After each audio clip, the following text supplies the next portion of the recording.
Hi guys, இன்னைக்கு பார்த்தீங்கன்னா நான் சிம்பிளாக சூப்பராக ஒரு பிரியாணி செஞ்சுருந்தேன் என்னோட ஸ்டைலில். அது எப்படி செய்யலாம்னு பார்க்கலாமா?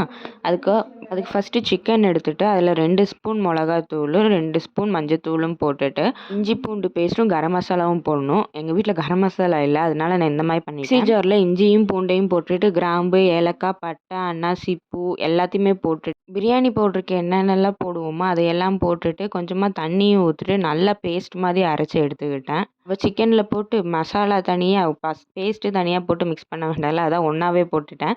அதில் ஒரு 2 ஸ்பூன் மட்டும் எடுத்து போட்டுட்டேன். அதுக்கப்புறம் ஒரு பேக்கெட் தயிர் வந்து அப்படியே புழிஞ்சு ஊற்றிட்டேன்.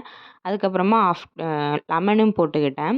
அப்புறம் கொஞ்சமாக உப்பு, தேவையான அளவு உப்பும் போட்டுட்டு கொஞ்சமாக கொத்தமல்லி தழையும் போட்டுட்டு நல்லா மிக்ஸ் பண்ணி எடுத்துக்கிட்டேன். நல்லா மிக்ஸ் பண்ணதுக்கப்புறமா 1 ஹவர் வந்து அதை அப்படியே ரெஸ்ட் விட்ருங்க. அது எந்த டிஸ்டர்பும் பண்ணாமல் அப்படியே 1 ஹவருக்கு விட்டுருங்க. அப்புறம் ஒன் மிஸ்டேக் கைஸ், அது கொத்தமல்லி தழை இல்லை, புதினா தழை, அதை போட்டுக்கோங்க. அப்புறம் ஸ்டவ்வில் ப்ரெஷர் குக்கர் வச்சுட்டு அதில் 3 டீஸ்பூன் ஆயில் ஊற்றிட்டு கீ 1 டீஸ்பூன் போட்டுட்டு பட்டை, கிராம்பு, ஏலக்காய், பிரியாணி இலை, கேஷ்யூ இதெல்லாம் போட்டு நல்லா மிக்ஸ் பண்ணிக்கோங்க. அது லைட்டாக கோல்டன் ப்ரௌன் வந்த உடனே ஆனியன் போட்டுக்கோங்க. நான் 4 ஆனியனை நல்லா ஸ்லைஸாக கட் பண்ணி அதில் போட்டுட்டேன். அது லைட்டாக வதங்கினதுக்கப்புறமா 2 பச்சை மிளகாவும் போட்டுட்டேன். அதுவும் லைட்டாக வதங்கினதுக்கப்புறமா இஞ்சி பூண்டும் போட்டு நல்லா மிக்ஸ் பண்ணிட்டேன்.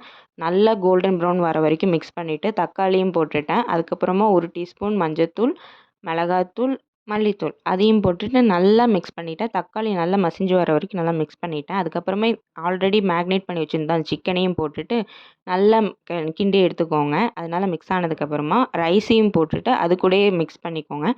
நான் வீட்டில் வந்து நார்மலாக வீட்டில் டெய்லியும் யூஸ் பண்ணுவாங்கள்ல, அந்த ரைஸ் தான் நான் போட்டேன்.